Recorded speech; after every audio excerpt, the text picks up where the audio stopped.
ଆମର ଧାରଣାର ବସିବାର ମୁଖ୍ୟ ଅଭିପ୍ରାୟ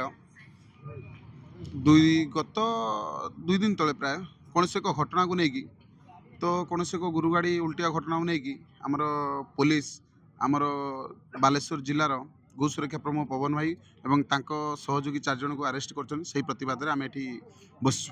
ଆମର ପ୍ରଥମ କଥା ସବୁଥର ପାଇଁ ସବୁବେଳେ ଗୋସେବକମାନେ ଆମର ହଇରାଣ ହେଇଛନ୍ତି ସବୁ କଥାରେ, ବିନା ଦୋଷରେ ଦୋଷ ଥାଉ କି ନଥାଉ ସେମାନେ ସବୁବେଳେ ପ୍ରଶାସନ ଦ୍ୱାରା ଅତ୍ୟାଚାର ହେଇଛନ୍ତି।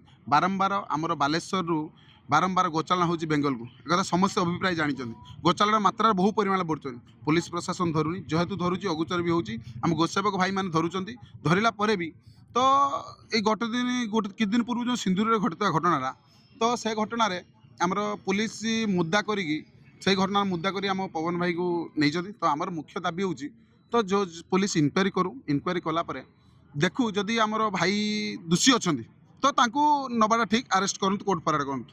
ତ ଯଦି ସେମାନେ ଇନକ୍ୱାରି ନ କରିକି କୋଚକିରି ବି ହେଇପାରନ୍ତି, ଏସବୁ ଘଟଣାରେ କାମ କରିପାରନ୍ତି। ବହୁତ କୋଚକିରି ଅଛନ୍ତି ସଂଗଠନକୁ ବଦନାମ କରିବା ପାଇଁ, ବହୁତ କୋଚକିରି ଅଛନ୍ତି ଗୋସେବକମାନଙ୍କୁ ଫସାଇବା ପାଇଁ, ବହୁ ପ୍ରକାର କୋଚକିରି ଚାଲିଛି।